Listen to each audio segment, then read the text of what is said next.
આજની આ ઐતિહાસિક પ્રેસ વાર્તામાં ઉપસ્થિત સૌ પ્રિન્ટ, ઇલેક્ટ્રોનિક અને ઇન્ડિપેન્ડન્ટ મીડિયાના સાથીઓનું હું સ્વાગત કરું છું. પૂજ્ય રાષ્ટ્રપિતા મહાત્મા ગાંધી, લોખંડી પુરુષ સરદાર વલ્લભભાઈ પટેલ, રવિશંકર મહારાજની આ જન્મભૂમિ અને કર્મભૂમિમાં હું માનનીય મુખ્યમંત્રી શ્રી અરવિંદ કેજરીવાલજીનું શબ્દ પુષ્પોથી સ્વાગત કરું છું. આજે ઐતિહાસિક દિવસ છે કે આમ આદમી પાર્ટી એક નવા મુકામ તરફ આગળ વધી રહી છે.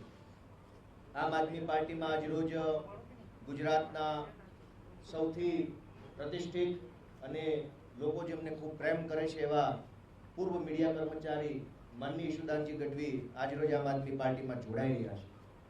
ઈશુદાનજી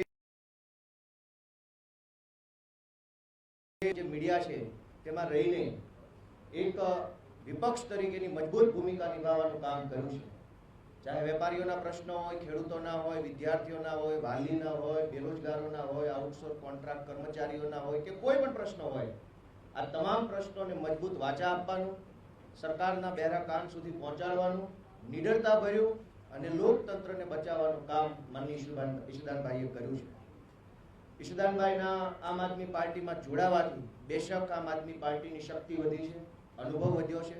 સમગ્ર ગુજરાતમાં ખૂણે ખૂણે આમ આદમી પાર્ટી સાથે જોડાયેલા જે કાર્યકર્તાઓ છે એમનું મનોબળ વધ્યું છે, એમની હિંમત વધી છે. માનનીય ઈશુદાનભાઈએ જે રાજનીતિમાં જોડાવાનો અને આમ આદમી પાર્ટીને પસંદ કરવાનો જે નિર્ણય લીધો છે એ બદલ આમ આદમી પાર્ટી ઈશુદાનભાઈનું આમ આદમી પાર્ટી પરિવારમાં સ્વાગત કરે છે. અને હવે હું વધારે વાત ન કહેતા આદરણીય મુખ્યમંત્રી માનનીય શ્રી અરવિંદ કેજરીવાલજીને વિનંતી કરીશ કે માનનીય અરવિંદજી ઈશુદાનભાઈને પાર્ટીનો ખેસ પહેરાવી પાર્ટીમાં સ્વાગત કરે.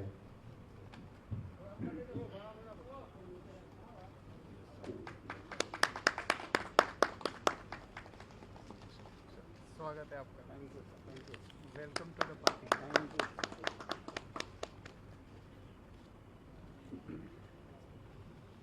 હવે માનનીય ઈશુદાનભાઈજીને હું વિનંતી કરીશ કે તેઓ પોતાનું વાત રજૂ કરે.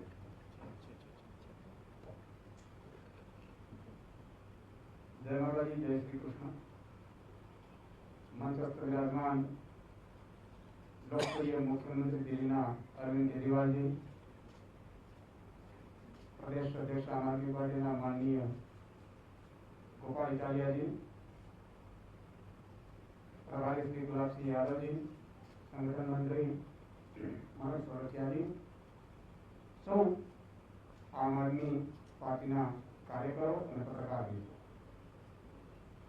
मित्रों, मैं छेल्ला 15-16 वर्षथी मारी पत्रकारितानी कारकिर्दीमां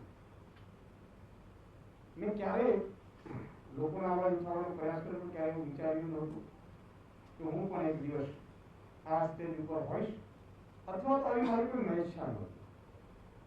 વર્ષોથી એક પત્રકાર તરીકે દિલથી લોકોની સેવા કઈ રીતે થઈ શકે, લોકોને કઈ રીતે વધુ આપણે લાભ અપાવી શકીએ એ આપણે ઇલેક્ટ્રોનિક મીડિયાની તાકાતથી જેટલો પણ પ્રયાસ કર્યો એટલું મેં કરવાનો પ્રયાસ કર્યો. એક સમય એવો આવ્યો કે દરેક નિર્ણયમાં મેં અત્યાર સુધી વાલીઓના મુદ્દા હોય, મહિલાઓના મુદ્દા હોય, કોન્ટ્રાક્ટ કર્મચારીઓના મુદ્દા હોય, વેપારીઓના મુદ્દા હોય, ખેડૂતોના મુદ્દા હોય, બેરોજગારોના મુદ્દા હોય, ખૂબ ઉપાય कोशिश करी कि આપણે આમાંથી કંઈક લાભ થાય. પરંતુ કેટલીક સ્થિતિ એવી આવતી હતી કે લોકોની અપેક્ષાઓ વધતી ગઈ. ઈશુદાનભાઈનો મુદ્દો પહોંચાડી દેજો, ઈશુદાનભાઈ આટલું કરાવી શકશે. અને આપણે બધા જાણીએ છીએ પત્રકારની એક લક્ષ્મણ રેખા હોય કે આપણે બતાવી શકીએ પરંતુ એને ઇમ્પ્લિમેન્ટ કરવાનું કામ તો બસ મેં કર્યું સરકારનું કરશે. માત્ર જો માસ્ક મારે ઉતારવું પછી આવાજ સારો નથી આવતો એટલા માટે. એટલે કારણ કે જયારે માસ્કની આપણે સલાહ આપતા હોઈએ પછી આપણે કરીએ તો એ પણ સારું નહીં. વ્યક્તિ હંમેશા જેવો હોય તેવો જ રહેવો જોઈએ. રાજનીતિ હોય, પત્રકાર હોય કે કોઈ અન્ય વ્યવસાયમાં હોય, આપણું ઉદ્દેશ્ય, આપણું લક્ષ્ય સમાજ સેવા હોવું જોઈએ. અને મિત્રો, જયારે ગુજરાતની જનતાએ અઢળક મને પ્રેમ કર્યો, જનતાનું જેટલું ઋણ ચૂકવું એટલું ઓછું છે. અને પછી મેં વિચાર કર્યો કે હવે મારે બમણી મહેનત કરવી પડશે, બમણી મહેનતથી જોડાવવું પડશે. તો અહીંયા તો લક્ષ્મણ રેખાથી આપણે સમજીએ બ્રેક મીડિયામાં આપણે લખીએ કે ઇલેક્ટ્રોનિકમાં બતાવીએ, પણ તો નિર્ણયો આપણું બંધારણ એવું કહે છે કે નિર્ણયો લેવાની શક્તિ તો રાજનેતાઓમાં જ છે, રાજકારણમાં જ છે. પ્રજાને સુખાકારી આપવાના નિર્ણયો એ હંમેશા એ રાજનીતિ અથવા તો રાજકારણ અથવા તો એક બંધારણ રીતે ઉદાહરણ પદાધિકારી અધિકારીઓ છે એની જવાબદારી છે. ભ્રષ્ટાચાર મુક્ત ગુજરાત બનાવવાની આપણે મુહિમ છે, ખૂબ સહયોગ મળે, પણ અલ્ટિમેટલી વસ્તુ આવી ત્યાં ઉભી રહેતી હતી કે થતું હતું એટલું થતું હતું, પણ પછી આવાજ નહોતું પહોંચતું. અને એટલા માટે મેં આ રાજકારણમાં આવવાનું નક્કી કર્યું. મિત્રો, પહેલા પણ મારો ઉદ્દેશ્ય સમાજ સેવા હતું, આજે પણ છે અને ભવિષ્યમાં પણ છે. હું વારંવાર કહું છું કે અહીંથી લઈ કઈ નથી જવાનું. કબીર સંત કબીરની એક વાચના વાક્ય રચના જે ખરેખર મને ખબર નહીં ઇન્ટેલેક્ચ્યુઅલ લોકો પણ સમજી શકશે, મને આનંદ થશે કે જબ તું આયો इस जगत में जब हंसे तू रोए पर ऐसी करनी करके चलो कि તું હસે જગત. જ્યારે સૃષ્ટિ ઉપર આપણે આવીએ છીએ ત્યારે જન્મ થાય છે બાળકનો, તો પેડા વેચાતો હોય પણ જીવ રડતો હોય છે. એવા કામ કરીને જઈએ કે જ્યાં એ દુનિયા રોતીઓના આપણે નીકળતા હોઈએ. એટલે વાત આવી આટલી જ હતી કે મારે કંઈક કરવું પડશે. તો કરવું કઈ રીતે પડશે? જયારે હું પોલિટિકલ નેતાઓને વાત કરતો કે આ કરવું છે, આ કરવું છે, ત્યારે તમે તો ખાલી ટીવી ડિબેટમાં બરોબર છે, પરંતુ પ્રજા બધી સુખી છે, અમે ચૂંટણીમાં જીતી જઈએ છીએ. હા, એટલે મને બહુ પીડા થતી હતી કે હવે પ્રજાનું શું થશે, સામે પડશે. મિત્રો, જયારે હું ઈમાનદારીની વાત કરતો હું, ઈમાનદારી રાજનીતિની વાત કરતો હું અને ઈમાનદારી પૂર્વક રાજનીતિ હોવી જોઈએ એની વાત કરતા હોઈએ, ત્યારે સ્વાભાવિક છે કે મારે એ રાજનીતિનું અભિન્ન અંગ બનવું પડે. ગંદકી સાફ કરવા માટે, સિસ્ટમમાં ગંદકી સાફ કરવા માટે આપણે ઉતરવું પડે. તમે વિચાર કરજો. એટલા માટે મેં આમ આદમી કેમ વિચાર કર્યો? સાહેબ, આઈઆઈટીમાં એડમિશન લેવું ને એ વિદ્યાર્થીઓનું સપનું હોય છે. એડમિશન મળી ગયું, નોકરી મળી ગઈ, પોતપોતાના સ્વાર્થમાં આપણે કામ કરવાનું એમાં કરીએ છીએ.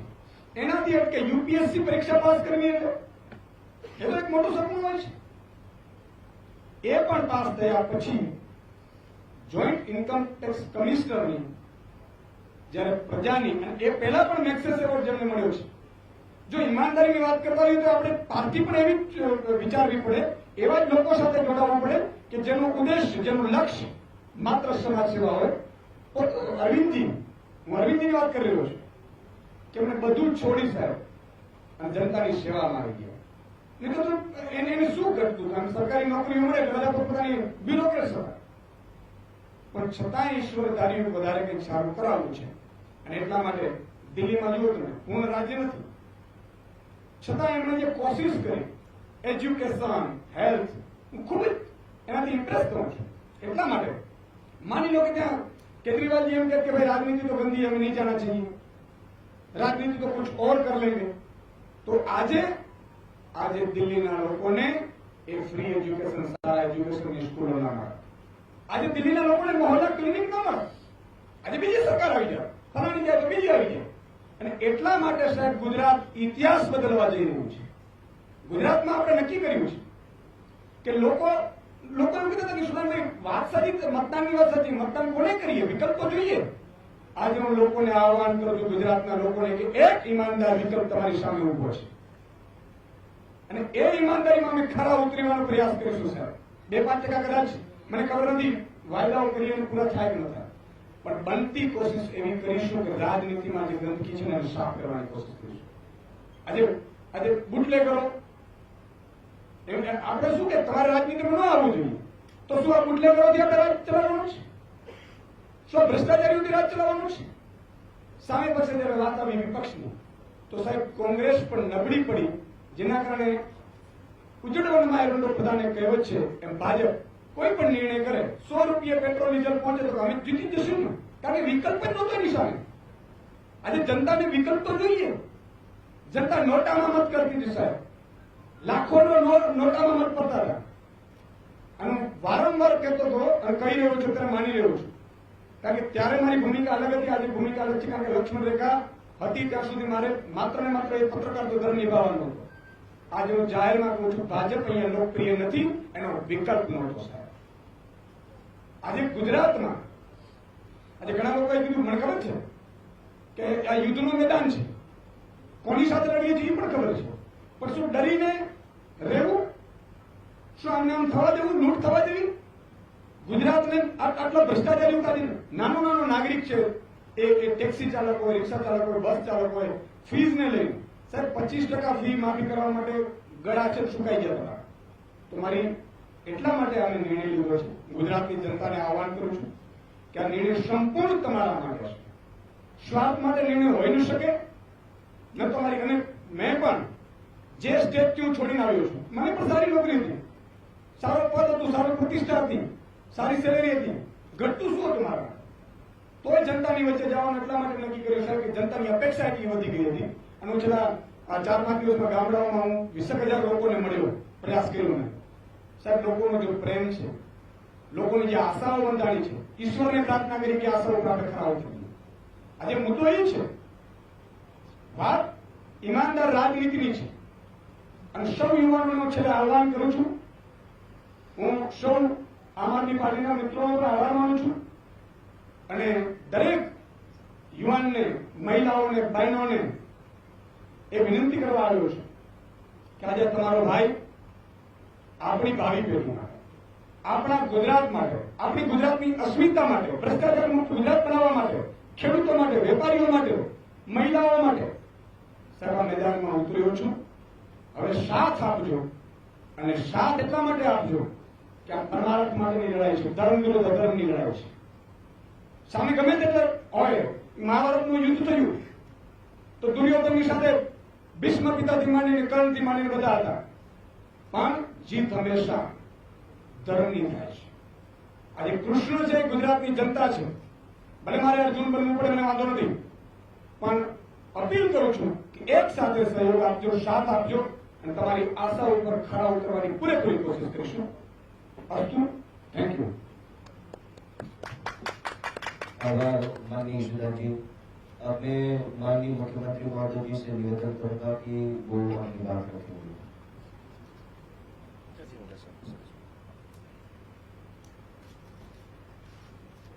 आप सब लोगों को मेरा नमस्कार.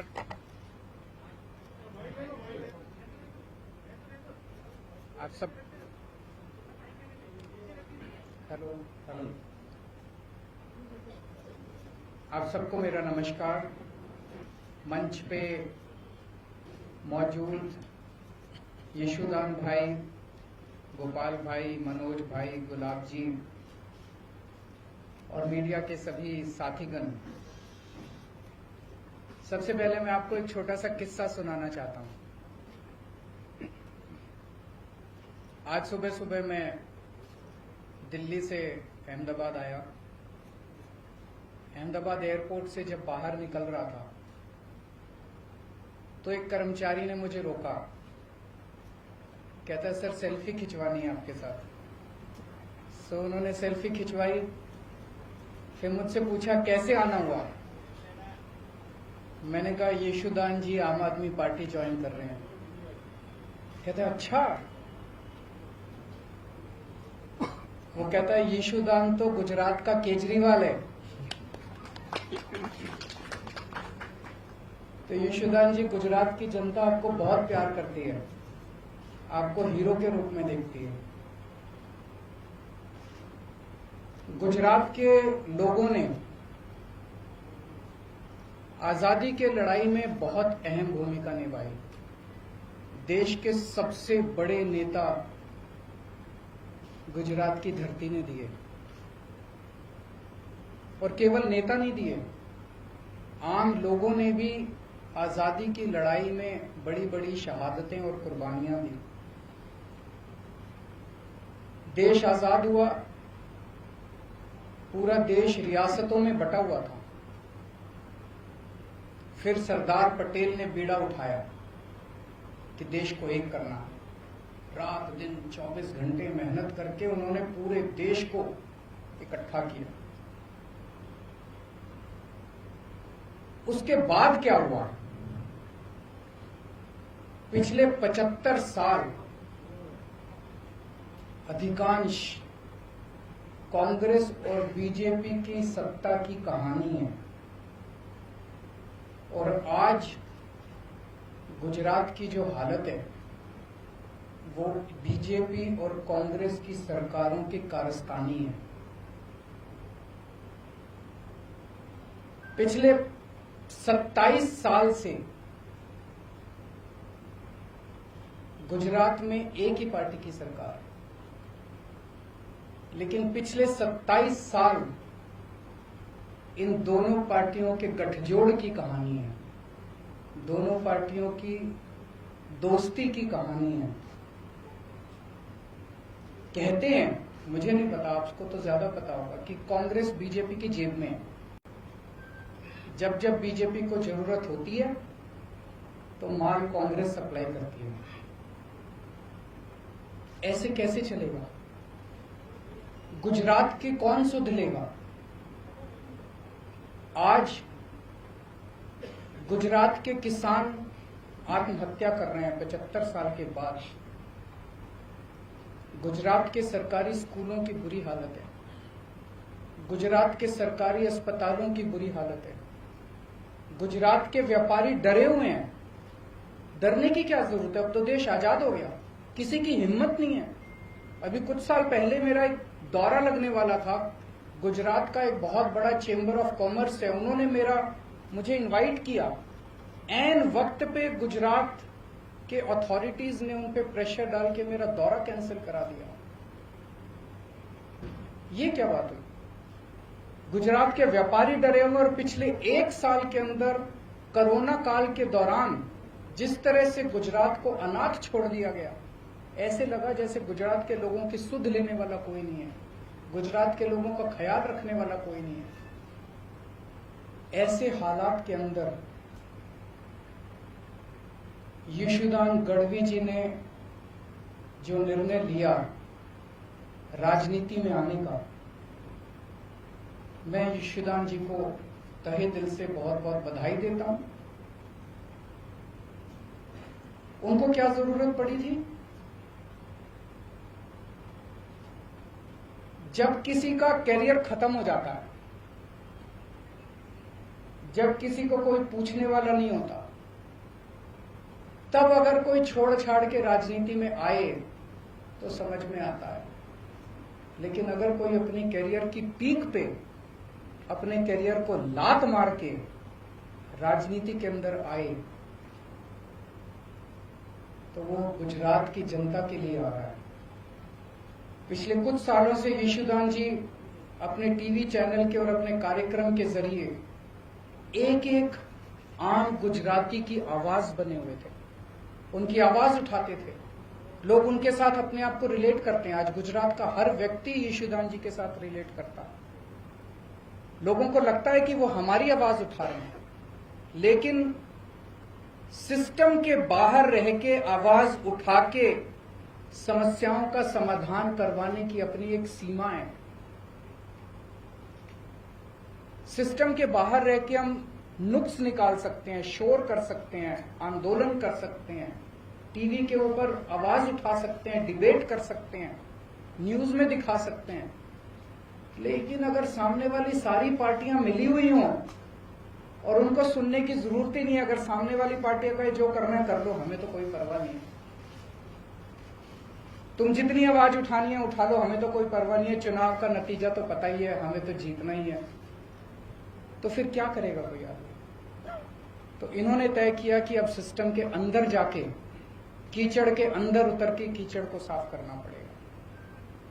मैं समझता हूं कि ये इनका बहुत बड़ा त्याग है। ये छोटी बात नहीं है कि अपने कैरियर के पीक के ऊपर, कैरियर के टॉप के ऊपर जब कोई आदमी बैठा है और वो अपनी कैरियर को लात मार के अगर वो राजनीति में आया है, तो मैं समझता हूं कि उन्होंने बहुत बड़ा त्याग किया है।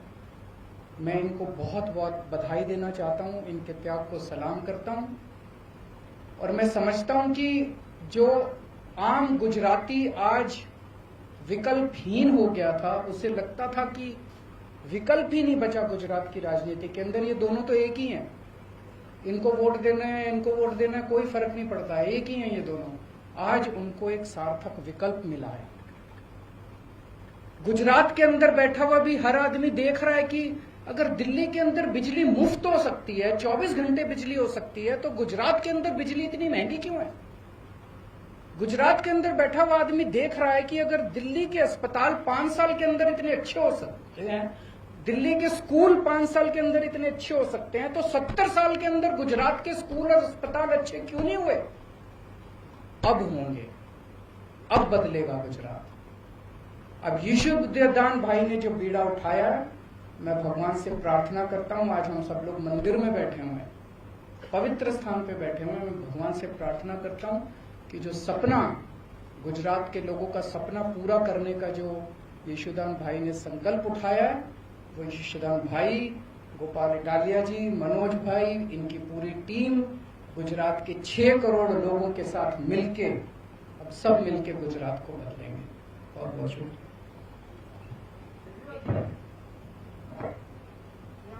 गुजरात बदलने की बात कर रहे हैं तो 2022 में असेंबली के इलेक्शन भी आ रहे हैं। आम आदमी पार्टी यहाँ की जो 182 सीट है वो सभी में कैंडिडेट खड़ा रख देगी। सभी में कैंडिडेट खड़ा करेंगे। क्या रणनीति क्या है? बताएंगे, अभी तो शुरुआत है। रणनीति ना बताओ, मुद्दे तो बता सकते हो, कौन से मुद्दे को लेकर गुजरात में आज लोग मुद्दे जनता तय कर रही है। आज युवा बेरोजगार है, क्यों बेरोजगार है? आज गुजरात के युवाओं को रोजगार क्यों नहीं मिल रहा? रोजगार तो बाद की बात है, युवाओं को कॉलेज में एडमिशन नहीं मिल रहा। कॉलेज तो बाद की बात है, युवाओं को स्कूल के अंदर अच्छी शिक्षा नहीं मिल रही। आज किसान आत्महत्या 70 साल के बाद क्यों कर रहा है? आज आपने कोरोना काल के अंदर देखा कि सरकारी अस्पतालों का और डिस्पेंसरियों का क्या हाल था। आज गुजरात के स्कूल खराब क्यों हैं? गुजरात के व्यापारी नाराज क्यों हैं? कोई भी तबका आप उठा लीजिए, मोटे मोटे तौर पे गुजरात की राजनीति खराब है, क्योंकि ये दोनों पार्टियां मिली हुई हैं, दोनों ने तय कर लिया मिलके चुनाव लड़ेंगे, और जब दोनों मिलके चुनाव लड़ते हैं तो उनको जनता की सुनने की जरूरत ही नहीं है। वो कहते हैं जनता जाए भाड़ में, हमारी तो चुनाव का नतीजा तो तय है। गुजरात जो अड़ीखम गुजरात बोलते हैं, तो क्या दिल्ली मॉडल गुजरात होगा? नहीं, हर एक राज्य का अपना मॉडल होगा। दिल्ली का मॉडल दिल्ली मॉडल, गुजरात का मॉडल गुजरात मॉडल। किसी भी स्टेट की अपनी समस्याएं हैं, अपने समाधान हैं, अपना मॉडल है। गुजरात के 6 करोड़ लोग अपने विकास का मॉडल खुद तय करेंगे।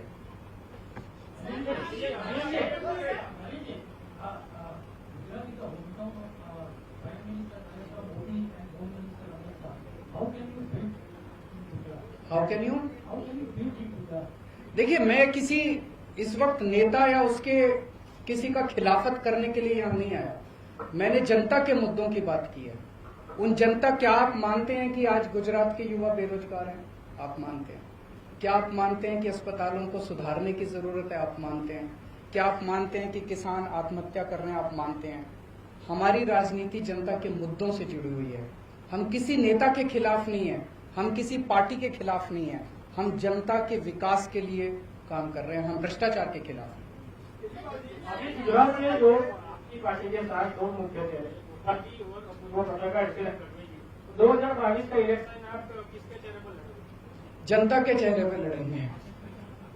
जनता तय करेगी, जनता हमारा चेहरा है।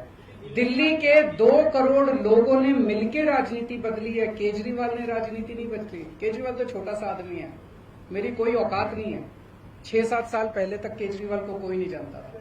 दिल्ली के 2 करोड़ लोगों ने मिलकर तय किया कि अब इन दोनों पार्टियों को हराना और इस छोटी सी आम आदमी पार्टी को वोट देना। जनता ने आम आदमी पार्टी को वोट दिया और जनता ने राजनीति बदली। गुजरात के 6 करोड़ लोग अभी तक मजबूर थे, उनके पास विकल्प नहीं था। गुजरात के लोगों को तय करना है अब कि हमें राजनीति बदलनी है कि नहीं बदलनी। Thank you, thank you, thank you.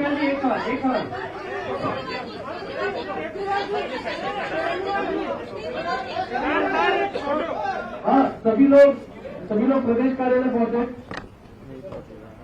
सभी लोग प्रदेश कार्यालय